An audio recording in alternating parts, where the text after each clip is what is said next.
Was that his beanie or your beanie? This is my beanie. Okay, He just wanted to switch. He wanted to okay. wear my beanie. Okay.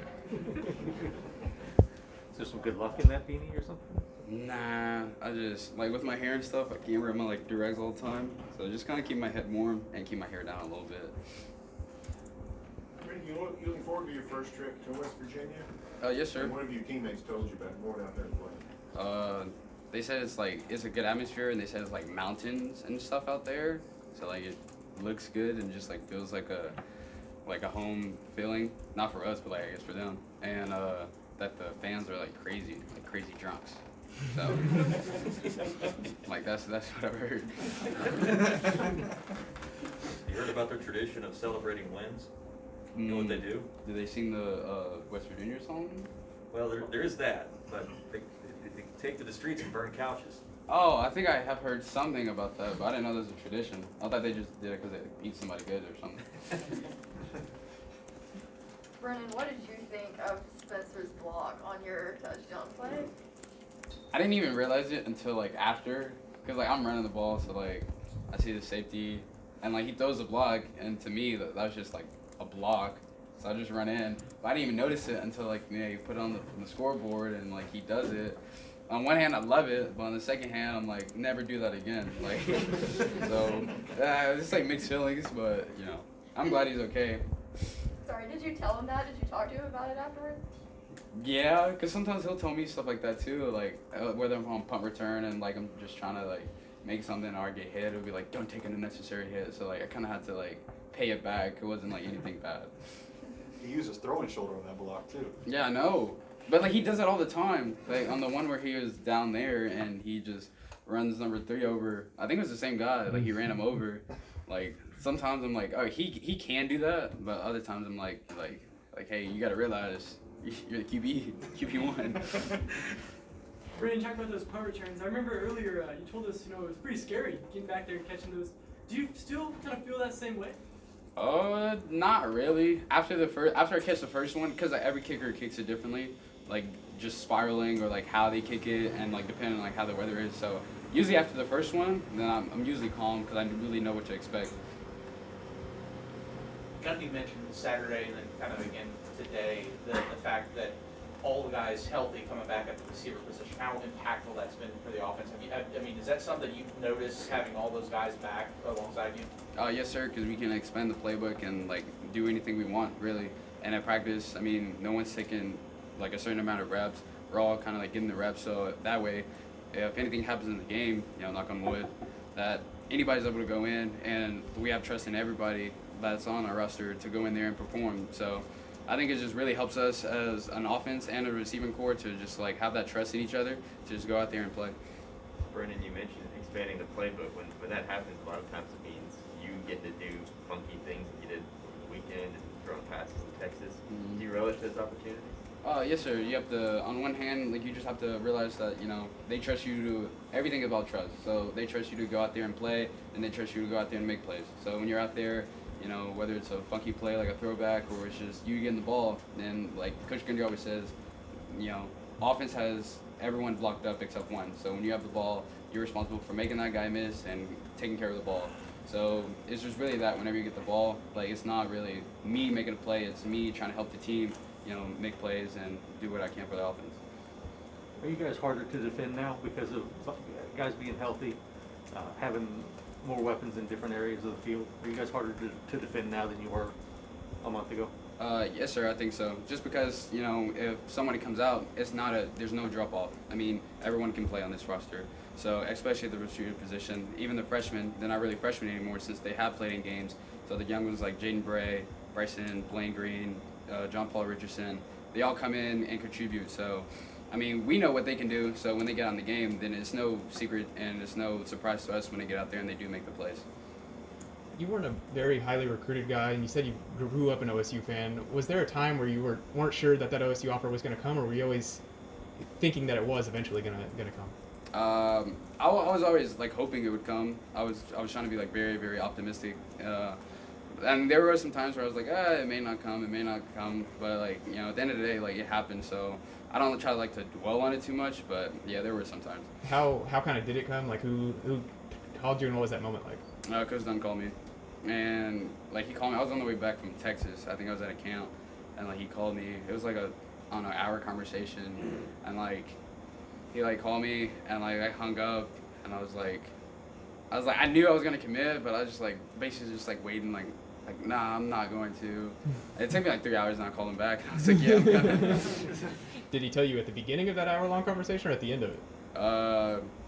I kind of like, I'm not saying I knew, but I mean, I kind of had like a little bit of a feeling, but I think it was at like towards like the beginning. Brennan, what about this team bodes well for the next 4 weeks, 4 games? I think it's just our focus and mindset.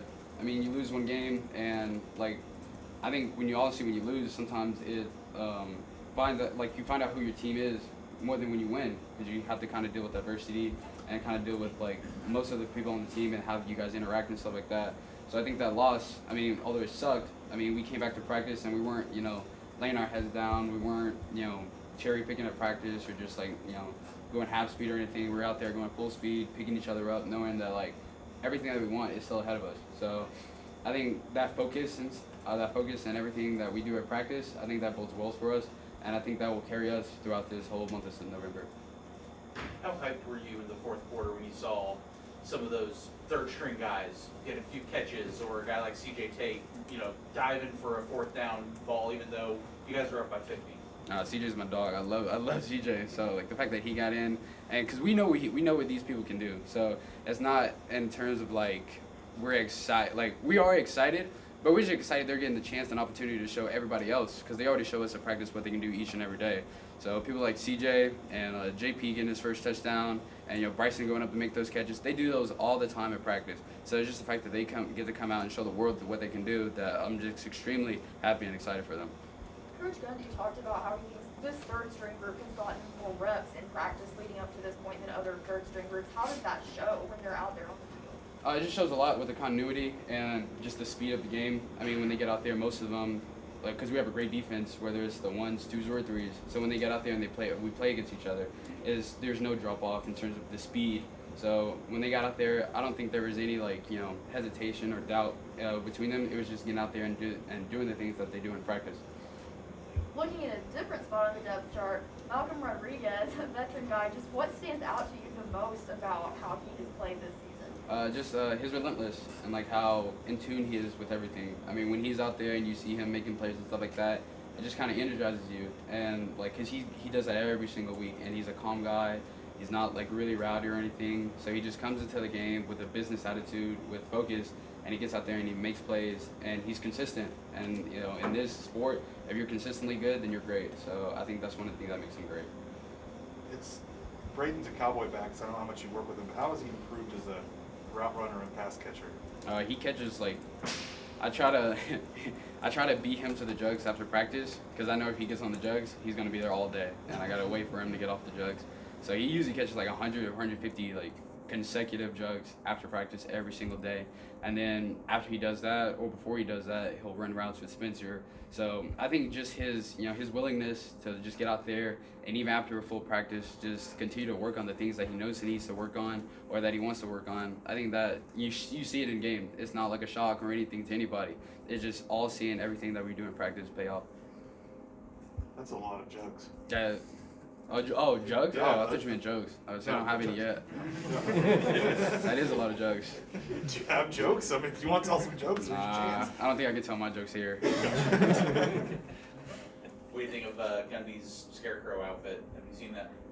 It was nice. I gave it like 7 out of 10, 8 out of 10. Did you dress up yourself at all? I just put on a mask, and that's about it. I didn't have a costume. I didn't want to buy anything, so. Was that a big thing growing up? I mean, what was one of your favorite Halloween costumes that you remember? I really wanted a Spider-Man costume, but like I'd get the ones with like the padding and stuff. I wanted one this year, but I couldn't find like an actual one. I didn't want like it sags off of you. I want like the actual elastic latex one that like sticks to me. I want to wear that, but if I could have found one, I would have worn it. But I don't know. I don't really dress up that much for Halloween, and I didn't really go trick-or-treating. And I don't go now because I eat candy all the time, so there's no point to go when I already have all the candy in my house. What's your favorite game? I like sweet tart ropes and I like Starburst minis. So those are probably two. I'm not supposed to eat chocolate. Well, I wasn't because I had braces, but I love caramel. So like chocolate covered almonds, the like milk chocolate caramel. I think is good. Gittarellis. Oh, the Ghirardelli. Good. Yeah, those are really good. And I have some Sour Patch Kids. I have some Gushers. I have some fruit snacks. I have Sour Patch straws. I don't know if someone's telling you guys this, but yeah, all of that. I have more. Just list the candy you don't get. It's really chocolate. I don't like peanut butter. So like Reese's Pieces, I'm not really a fan of like. I don't know if I should say this, but yeah, I'm not really a fan of like. I don't think they're a school sponsor. Oh. Where do you fall on candy corn? That seems to I love candy corn, and most people don't like it. And I love carrot cake, and most people don't like that either. So I think they kind of go hand in hand. So do you just like walk down the candy aisle at Walmart and just like, where's your supplier? It's usually Walmart. Like if I'm at home, then I might go to Target because some things that Walmart has, Target doesn't have, and vice versa. Is your dentist smiling at this right now, probably? No, I know I have Making cavities. some money. I know I have cavities. I'm still a mama's boy, so she'll pay for it. Did I hear you're a bowler? I am a bowler. Sweet. Are you a bowler? Good bowler. What's your best score? 279. Oh god. Hey. We need to go sometime. I gotta practice. No, we're done with practice. When did you start doing that? This summer. How'd you get into it? I don't know. I think I just like me and my friends we were to go, and like I just trying to find a hobby, and that was like something that was fun, and like it's kind of like when I get addicted to something, I kind of want to keep going at it as far as like competitiveness. So like I was just playing with my friends and like just wanted to like be better than them at it. So like, but I don't go now because I kind of can't. Yeah, too busy. So the past 2 times I think I went twice throughout the season. It's not been good, just because I haven't like. It's all consistency. It's all consistency. So I'm not that consistent with it since I lost my stroke since I haven't been. To make you feel better, I go a lot and I'm still not good. So that should make you feel better. 279 is good. Hey, That's once. what's your high score? Like 181. I was supposed to hit 200, but I had like 5 strikes and I finished every frame except one. Then the last one I hit 6, and then the other one I split it like right down the middle, and it knocked out every single pin except one. So I didn't even get to like finish that one to get 200. Where's teaming? Sorry, go ahead. Is it harder than people think, bowling? Yes, because like I mean it's really consistency. So if you don't hit it the same way, spin it the same way, take the same approach, like angles and all that stuff, then like you won't get it. This came up a little earlier. Have you ever played video games with Spencer Sanders? I guess you can get pretty competitive. No, I don't have a console. I wish that would change, but hopefully this Christmas, Mom, if you're listening, then that would change and I will play them, but nah, I don't have a console. Xbox or PlayStation? PlayStation. Maybe less money on candy. Just like $10 a month. It might go a long way. Go to the right bowl game. When they give them away. I think